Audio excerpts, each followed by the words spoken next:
دیکھیے مبشر رحمان صاحب، دیکھنا پڑے گا اس تمام چیزوں کا جو ہے وہ روٹ کاز کیا ہے۔ آپ نے دیکھا ہوگا کہ 4 سال سے یہ حکومت برسر اقتدار ہے، 2022 سے لے کے آج تک۔ پھر 2022 سے لے کے آج تک ان 4 سالوں میں کوئی ایسا سیکٹر یہ گورنمنٹ نہیں بتا سکتی کہ جہاں پہ انہوں نے کچھ بہتری لائی ہو۔ آپ اکنامک کنڈیشن دیکھ لیں، آپ مہنگائی دیکھ لیں، آپ جو خوراک کی اشیاء ہے اس کے ریٹس دیکھ لیں، پیٹرول کی پرائسز دیکھ لیں۔ ہم مانتے ہیں چلے آپ نے ایک سفارتی رول پلے کیا، اس سفارتی رول پلے کرنے میں اچھی بات ہے، پلے کرنا چاہیے تھا۔ لیکن جس طریقے سے مندوخیل صاحب نے بات کی کہ اس سفارتی رول کے پلے کرنے کے بعد آپ کو کیا بینیفٹ ملا، اچھی بات ہے، سالسی کا رول پلے کرنا چاہیے تھا، جنگ بندی ہوئی، اچھی بات ہے۔ لیکن اس کے بدلے میں آپ کو کیا ملا؟ اس کے بدلے میں تو ہمیں مہنگا پیٹرول ملا، اس کے بدلے میں تو ہمیں مہنگائی کا ایک نیا طوفان ملا، اس کے بدلے میں ہمیں تو آج بھی سفارتکاری، اس طرح سفارتکاری آپ دیکھ لیں کہ جو آپ کے دوست ممالک جن کے قرضے ہیں آپ کے اوپر، وہ آپ سے واپس مانگ رہے ہیں، رول اوور تو کر نہیں رہے۔ پھر آپ ایک ساتھی یا ایک دوست ملک سے قرضہ لیتے ہیں، دوسرے کو دے دیتے ہیں۔ پھر اگر آپ جی ڈی پی کی گروتھ دیکھ لیں تو عمران خان صاحب کے ٹائم پہ 6% تھی، آج 2% ہے۔ پھر آپ یہ کہتے تھے کہ ہمارے پاس بڑی تجربہ کار ٹیم ہے، ڈالر کی ریٹ آپ کے سامنے ہے، ایکسپورٹس کی جو حالات ہے وہ آپ کے سامنے ہے، بے روزگاری پاکستان کی 41 سالہ کی بلند ترین سطح پہ ہے، غربت 45% تک پہنچ چکی ہے۔ مطلب آپ کی آدھی آبادی جو ہے وہ غربت کی جو لکیر ہے اس سے نیچے کی زندگی بسر کر رہی ہے، جو بنتے ہیں کوئی 12 ساڑھے 12 کروڑ لوگ۔ تو یہ وہ ساری چیزیں ہیں جو ایک عام پاکستانی اس وقت سوچ رہا ہے، جو عام پاکستانی آپ کو، آپ نے جیسے کہا کہ آپ جہاں بھی جاتے ہیں تو مہنگائی کا رونا روتے ہیں، ہم بھی جب اپنے حلقوں میں آتے ہیں تو ہم سے بھی یہی سوال ہوتے ہیں کہ یہ مہنگائی کیوں ہو رہی ہے، مہنگائی کب ختم ہوگی۔ پھر لوڈ شیڈنگ آپ کے سامنے ہے کہ بجلی کا یونٹ 17 روپے کا تھا، ابھی ٹیکسز ملا کے 95 روپے کا ہے۔ پھر خیبر پختونخوا میں تو اس وقت لوڈ شیڈنگ ہی لوڈ شیڈنگ ہے۔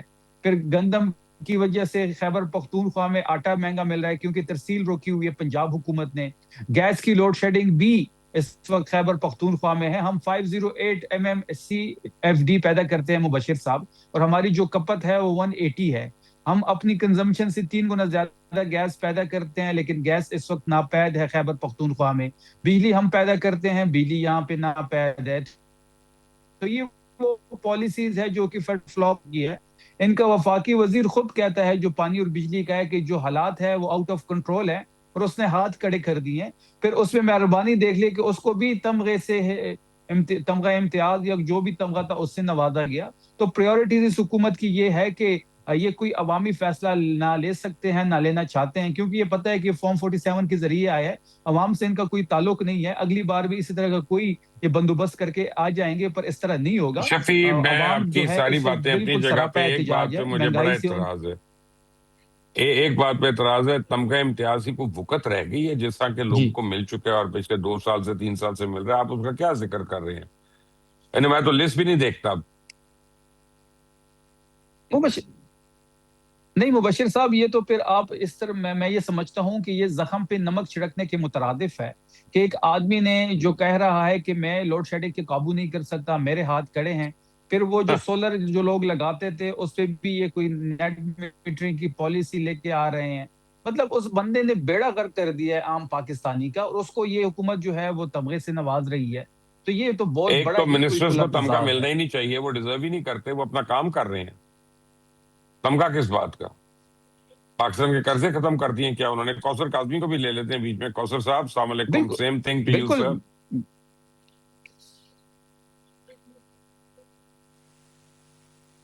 کاظمی صاحب میری آواز آ رہی ہے؟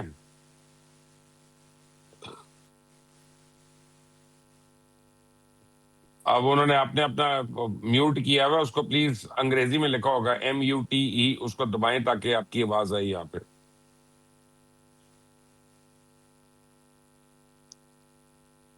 ہو گیا؟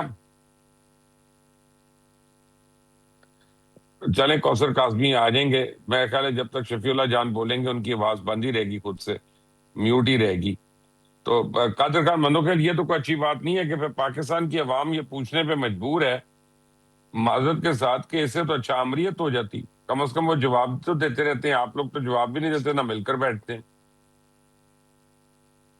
ہاں بالکل آپ کی بات درست ہے۔ کچھ لوگ اسی بانی کی اور اسی انتظار میں کہ کسی طرح سے جمہوریت کو جو نا وہ ختم کر کے اور امریت لائی جائے، تو یہ تو کچھ لوگ انتظار ضرور کر رہے ہیں، لیکن میں یہ کہوں گا کہ ایک ڈاکٹر اگر صحیح آپریشن نہیں کر سکتا ہے تو اس کا مطلب یہ نہیں کہ آپ اس کو تپڑ مار دیں اور کسی بزنس مین کو یا کسی وکیل کو بولے کہ آپ یہ آپریشن کر لیں، یا کوئی وکیل کیس اچھا نہیں لڑ سکتے تو آپ کسی انجینئر کو بول دیں۔ جمہوریت یقیناً اگر اس پہ کمزوری ہے جو کہ ہے، میں بھی کہہ رہا ہوں، لیکن اس کو بہتر کرنے کی ضرورت ہے، اس کو مزید وہ کرنے کی ضرورت ہے۔ ابھی الیکشن کمیشن کا چیئرمین بیٹھا ہوا ہے، نہ اس کی ایکسٹینشن ملی ہے، نہ اس کو جو ہے نا قادر وہی صاحب ایک اپوائنٹمنٹ منٹ ملا ہے۔ میری ایک بات سنیں، اور میری ایک عرض سن لیں قادر صاحب، ایک منٹ میری ایک بات سنیں۔ میں قطع نظر اس کے کہ اچھے لوگ ہیں نہیں اچھے لوگ ہیں، چاہے فائنانس منسٹر ہو، چاہے فارن منسٹر ہو، چاہے انٹیریئر منسٹر ہو، کوئی بھی الیکٹڈ تو ہے نہیں، تو آپ الیکٹڈ لوگوں کو پھر آپ کے اپنے لیڈرز پہ اعتبار نہیں ہے، میں کیا بات کروں اور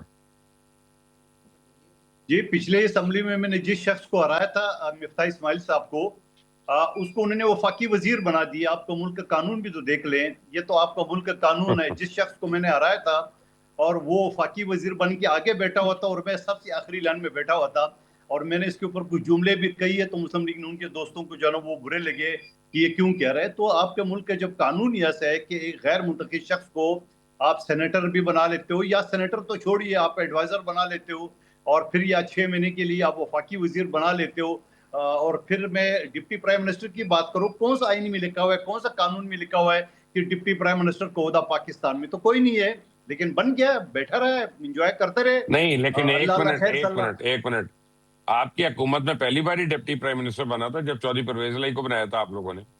میں یہ کہوں گا قانون تو کوئی نہیں ہے، آئین میں تو کوئی نہیں لکھا ہوا ہے نا، میں تو یہی چیز کر رہا تو ہوں۔ اس کا پھر پیپلز آپ پارٹی نے چیلنج بھی کریں غلط گے، کیا نا، پھر آپ چیلنج پیپلز پارٹی کریں نے گے بھی تو غلط جوتے، کیا۔ پھر جو آپ چیلنج کریں گے تو جوتے گھس جائیں گے آپ کی عدالتوں میں۔ سوال یہ ساری چیزوں کا کہنے کا کہ عوام کو کیا مل رہا ہے۔ میں تو عوام کے بیچ میں بیٹھنے والا ہوں، یقیناً شفیع جان صاحب بھی ہوں گے، اور کوثر کاظمی صاحب، مجھے نہیں پتا اس کا حلقہ وغیرہ کا، لیکن میں سمجھ رہا ہوں ہمیں تو گالیاں پڑ رہی ہے، ہمیں تو لوگ برا بھلا کہتے ہیں، ہمیں تو لوگ بدوائیں دیتے ہیں، اور اس چیز کی بدوائی دیتے ہیں۔ اگر میں پیٹرول کے اوپر بات کرتا ہوں تب بھی کہتا ہے آپ بھی ذمہ دار ہو۔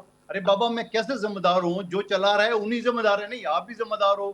تو اسی طرح پھر شفیع جان صاحب کو بھی کریں گے، آپ کی بھی پختونخوا حکومت ہے، آپ بھی ذمہ دار ہو۔ تو میں یہ سمجھ رہا ہوں کہ آواز اٹھانا بھی ایک عذاب ہے، آواز اٹھانا نہ اٹھانا بھی ایک گناہ ہے۔ تو میں یہ سمجھ رہا ہوں کہ یہ اور اسمبلی میں قادر صاحب جو لوگ اب بیٹھے رہتے ہیں، کوثر میں آگے یہ ہمارے کہوں۔ پاس، کوثر صاحب آگے، میں آپ کو ایک بات بتا دوں بیفور آئی گو ٹو کوثر کاظمی صاحب، آپ اپنی بات کریں، لوگ ہمیں کہتے ہیں آپ ذمہ دار ہیں، اینکرز وہ کہتے ہیں آپ ان لیڈرز کے آپ کلاس نہیں لیتے صحیح، اور یہ ان کا جو دل کرتا ہے کرتے ہیں، آپ لوگوں کو ذاتی طور پہ خوش کر دیتے ہیں، آپ لوگوں کو تحفے تحائف آ جاتے ہیں اور آپ لوگ چپ ہو جاتے ہیں، آپ کی بات ہی ہمیں بھی کرتے ہیں بلیم، کیوں کاظمی صاحب؟ مبشر صاحب میں تو یہ چاہتا تھا کہ بات، کیونکہ ٹاپک آپ نے ایسا چنا کہ بطور مجموعی پارلیمان کے اندر کیا کردار ادا کیا جا سکتا ہے جس سے عوام کی بہتری کی عوامت جو ہے وہ کار فرما ہو جائیں، لیکن وہ میرے دونوں بھائیوں نے تنقیدی نشتر برسا کے، اسپیشلی میرے بھائی شفیع جان نے اس طرح کا معاملہ کیا اور اعتراض اٹھایا۔ آپ نے سوال کیا تو یہ بولا کیوں نہیں تمغہ امتیاز پہ